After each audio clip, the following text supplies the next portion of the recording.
Donc elle parlera du bouquin. Moi je vais juste vous parler un tout petit peu de l'opération main propre à la santé. Donc ce bouquin s'inscrit dans le cadre de l'opération main propre à la santé. Ce bouquin qui fait pas mal de bruit parce que on a un titre un peu fort, hein, le racket des laboratoires pharmaceutiques. Alors, pourquoi j'étais amenée à écrire ce livre avec Serge Rader et puis la juge Berthelin Geoffroy? Alors, c'est un peu mon expérience en tant que députée européenne et puis aussi sensibilisée au problème de la santé. Moi, ce qui a un peu déclenché par rapport à ça, ça a d'abord été le scandale sur la grippe H1N1. Vous savez que la France a été un des pays, ça a été le pays en Europe qui avait commandé le plus de doses, 94 millions de doses, avec notre ministre à l'époque, qui était Roselyne Bachelot, qui nous a fait quand même un discours très alarmiste, avec l'OMS, l'Organisation mondiale de la santé, qui avait fait une alerte au niveau le plus élevé pour dire ça va être l'épidémie du siècle, il va falloir vous protéger et donc vous vacciner. Mais quand on a regardé le comité d'experts qui accompagnait Roselyne Bachelot, eh bien ces experts qui étaient briquaires, qui étaient forêts, etc., ils sont tous payés par les laboratoires pharmaceutiques. Et donc ils poussaient, vous voyez, à la consommation. Et vous voyez que le médecin, il y a des médecins super, mais il y a des médecins aussi qui ont été biberonnés par les laboratoires pharmaceutiques. Alors c'est ce que je dis dans mon bouquin. Toute la formation initiale, il y a énormément de laboratoires pharmaceutiques qui interviennent dans la formation initiale. Si vous avez des enfants qui deviennent médecins, ils vont vous le témoigner. Même au niveau de la thèse, vous voyez, la dernière thèse que font les médecins, eh bien c'est payé par les laboratoires pharmaceutiques et 98% de la formation continue est payée par les laboratoires pharmaceutiques. Donc c'est ça qu'on dénonce, c'est le fait que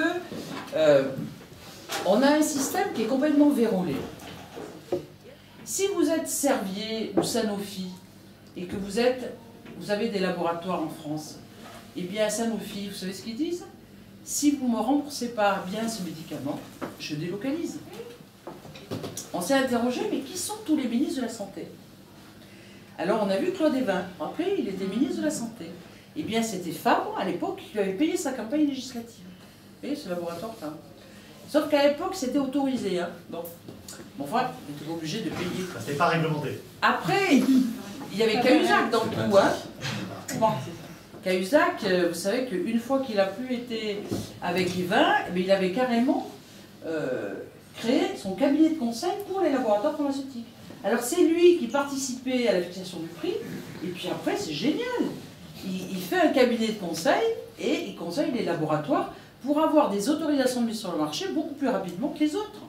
Parce qu'avant, on produisait les vaccins en France. Et maintenant, quand on parle du DTP, la diphtérie, tétanos, polio, on n'en fabrique plus. Non. Et on vous dit c'est la pénurie. Quelle pénurie? Non, il n'y a pas de pénurie, il ne fabrique plus du tout. C'est simple. Attends. Alors, il les fabrique plus. Et après, on vous vend l'hexavalent. C'est-à-dire, vous voyez, c'est pas 3 maladies, c'est 6. Et c'est plus 6,70 €, c'est 40 €. Et c'est incroyable comment on ne veut pas dire aux gens, attention, un médicament, c'est pas quelque chose de banal. Il y a des effets secondaires. Il faut être très vigilant. Alors moi, je ne suis pas du tout anti-médicaments. Il y a des médicaments qui soignent, des médicaments extraordinaires, pas possible. Alors moi, ce que je demande, c'est qu'on clarifie. Moi, il y a des très bons hauts fonctionnaires, mais je ne veux pas qu'ils soient payés par les labos. Bien sûr. Ça, c'est le boulot de la haute autorité. Après, il y a l'expertise. Par exemple, à la haute autorité sur la santé, tu as des experts. Par exemple, au comité de transparence, tu as des experts.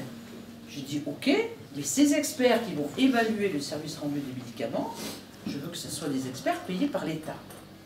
Je ne veux pas que ces experts soient à la fois des gens qui travaillent en médecine et qui aient 80% de leur salaire payé par les labos. Parce que je ne sais pas si vous vous rendez compte, quelqu'un qui fait des études sur ce qu'on appelle des registres, eh bien, il peut être payé 100, 200 000 € parce qu'il fait des études pour les labos. Cette personne-là qui va tester une molécule, demain, elle va être expert au niveau d'une agence sanitaire. Et si tu veux qu'elle dise, elle ne va pas dire la molécule est nulle. On avait une arme atomique pour les labos, que je suis en train de traiter ça maintenant en Grèce. L'arme atomique, c'est que quand il y a eu le sida, les associations anti-sida avaient obtenu par l'OMC que quand il y a une urgence sanitaire, eh bien, on peut faire sauter les brevets. L'OMC, notre allié, vous avez vu? Ouais, que l'OMC est notre allié. Alors, c'était grâce donc à toutes les ONG sur le sida. Mais on peut l'élargir par rapport au sida. Et on peut très bien dire sur le sofosbuvir, par exemple, le médicament est trop cher, il y a une urgence sanitaire parce qu'il y a tant de gens touchés, on fait sauter le brevet et on le fait ce qu'on appelle la licence obligatoire, ça a le nom, et on fait fabriquer la molécule par des laboratoires génériqueurs. Et ça coûte, quoi, 100 € à tout casser.